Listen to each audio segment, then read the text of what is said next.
네, 고성국 칼럼입니다. 한미 원자력 협정 문제를 중심으로 해서 오늘 우리 안보 문제를 좀 짚어보겠습니다. 네, 윤석열 대통령은 어제 국무회의 모두 발언, 이게 생중계가 됐는데요. 그 모두 발언을 통해서 미국 캠프 데이비드에서 열린 한미일 정상회의 성과 의미를 직접 국민들한테 설명했습니다.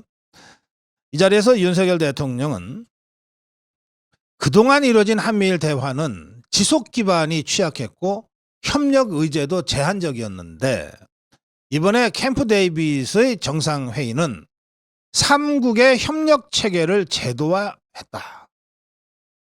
이것이 중요하다 이렇게 강조했습니다. 또 지금까지는 이 한미일 3국의 협력이 북한 핵과 미사일 도발에 대한 협조 체제에 제한되어 있었는데 이제 한미일 3국의 협력 범위가 인도 태평양 지역 전반으로 확장됐다는 점도 중요하다 이렇게 강조했습니다. 캠프 데이빗 한미일 3국 협력 체계는 글로벌 복합 위기와 도전을 기회로 바꾸기 위해 3국 공동의 리더십과 책임의식을 발휘하는 것이다. 협력 분야가 안보뿐만 아니라 사이버, 경제, 첨단기술, 개발협력, 보건, 여성, 인적 교류를 망라한 포괄적 협력체를 지향하게 될 것이다.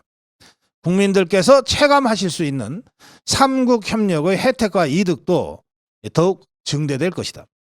첨단 기술력과 선진 산업 기반을 지닌 한미일 3국이 각자 운영해온 공급망 조기경보 시스템을 서로 연결하면 공급망 정보와 회복력 수준이 획기적으로 향상될 것이다. 요소수 사태와 같은 외부 교란 요인이 발생할 경우 신속한 공조 대응이 가능해지고 반도체, 전기차, 배터리 생산에 필수적인 핵심 광물, 소재, 장비 수급과 관련된 기업들의 불확실성이 크게 줄어들 것으로 기대한다. 인공지능, 양자 컴퓨팅, 우주 등 국가안보와 직결되는 미래 핵심 신흥기술의 공동 개발에서부터 기술 표준화, 기술 유출 방지에 이르기까지 전 단계에 걸친 한미일 3국의 기술 안보 협력이 글로벌 첨단 기술의 발전을 선도하게 될 것이다. 이렇게 국무회의 모두 발언을 통해서 아주 구체적으로 한미일 캠프 데이빗 3국 정상회의의 의미를 설명을 했습니다. 이 캠프 데이빗 한미일 3국 정상회의는 여러 가지 의미에서 매우 중요한 전략적, 외교적, 안보적, 정치적 의미를 갖습니다. 그래서 이 캠프 데이빗 회담과 관련해서 윤석열 대통령의 국무회의에서의 직접 설명이 있음 후 캠프 데이빗 회담 전반을 총괄적으로 준비하고 조율하고 성공적으로 마무리한 조태용 대통령실 조태용 국가안보실장이 언론 인터뷰를 통해서 몇 가지 중요 포인트를 제시하면서 향후의 과제에 대한 얘기를 하고 있는데 여기에 정말로 중요한 한미 원자력 협정 개정 문제가 들어가 있습니다. 조태용 실장은 정상회의의 핵심 문건이 3개가 발표됐습니다. 캠프 데이빗 프린시플, 캠프 데이빗의 원칙이죠.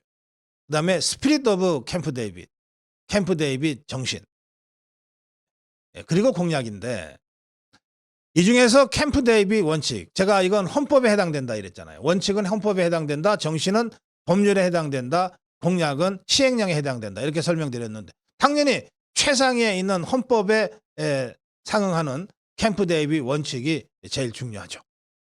조태용 실장도 정상회의의 핵심 문건은 캠프 데이빗 원칙이다 하면서 이런 수준의 문서는 쿼드에도 아직 없다.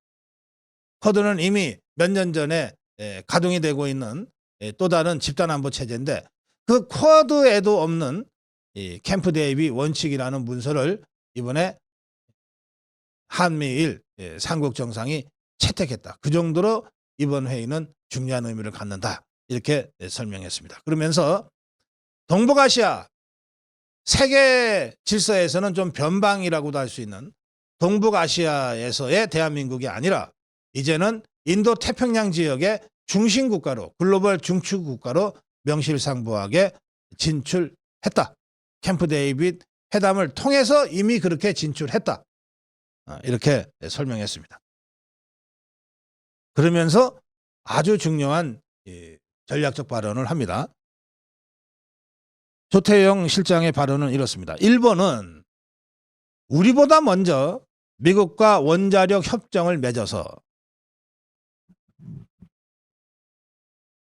재처리나 농축을, 핵연료의 재처리나 농축을 합법적으로 하고 있는데, 이 재처리 농축을 통해서 나오는 게 플루토늄입니다. 그리고 우라늄이죠. 원자폭탄과 수소폭탄의 원료가 되는 그 소재죠. 그러니까 일본은 우리보다 먼저 원자력 협정을 미국과 맺어서 재처리나 농축을 합법적으로 하고 있는데 우리는 그런 권리를 아직 가지고 있지 않다.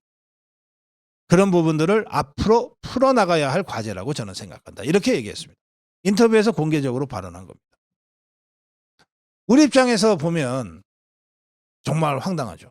아니, 전범 국가인 일본은 일찌감치 외교를 잘해서 미국과 원자력 협정을 맺어서 재처리 농축을 합법적으로 하고 있는데 우리는 북한으로부터 끊임없는 이 핵공격 위협을 받으면서도 핵무기를 만들 이 소재인 플루토늄 재처리나 우라늄 농축을 할 수 있는 법적 요건을 갖고 있지 못했구나.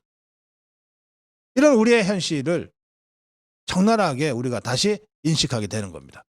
우리는 그런 권리를 아직 가지고 있지 못하다. 따라서 그런 부분들을 앞으로 풀어나가야 한다고 생각한다. 그러면서 바로 이 문제를 풀기 위한 것이 한미 원자력 협정 개정이다. 한미 원자력 협정을 적어도 미국, 일본 수준으로 개정해야 한다. 이런 요구는 그동안 우리 자유파 진영에서 끊임없이 제기되어 왔습니다. 그것을 윤석열 정부의 국가안보실장이 캠프 데이빗 삼국회담이라는 역사적 회담을 성공적으로 마친 직후에 공개적으로 발언한 겁니다. 저는 바로 이 문제가 미국의 거듭된 확장 억제 약속의 레버리지, 지렛대 역할을 해왔다고 생각합니다. 우리 정치권에서 대표적으로 원유철 대표 같은 사람이 핵주권론을 10여 년 전부터 주장을 해왔어요. 또 정몽준 대표 같은 사람은 전술핵 재배치를 중심으로 해서 또 사실상 우리가 핵무기를 보유해야 된다는 주장을 해오기도 했습니다. 이런 주장들이 계속되면서 이건 정치인들이니까 상대적으로 자유롭게 주장할 수 있는 겁니다. 우리가 정부라면 정부는 이런 주장을 함부로 할 수가 없어요. 책임이 따르기 때문에. 그러나 정치인들은 이런 주장을 상대적으로 부담 없이 할 수 있는 거예요.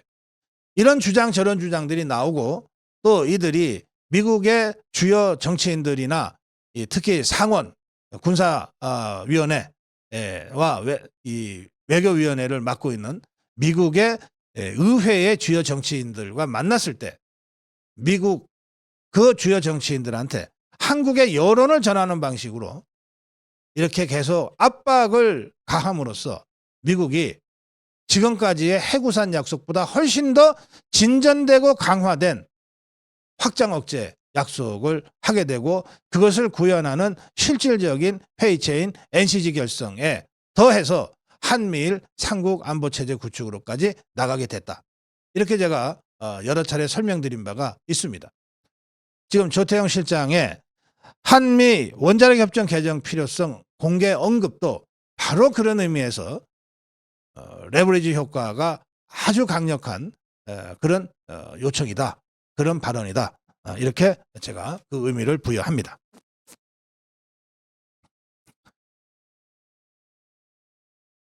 그러면서 이 캠프 데이빗 삼국 정상회의에서 도출된 문건 3개 중에 가장 중요한 문서가 바로 최상위 문서인 캠프 데이빗 원칙인데, 이건 한 번의 정상회담을 하기 위해서 만든 문서가 아니다. 원칙과 정신에서 선언된 바대로 적어도 한미일 삼국 정상이 1년에 한 번은 만나고, 이 대통령만 만나는 게 아니라 삼국의 안보 책임자, 삼국의 외교장관, 삼국의 국방장관, 삼국의 재무장관 다층적으로 정례 회동을 하기로 돼 있거든요. 한 번의 일과성 행사를 위한 문서가 아니라 2번, 3번, 4번 앞을 내다보고 만든 문서다. 우리보다 훨씬 먼저 시작된 쿼드도 아직 그런 차원의 문서는 없다.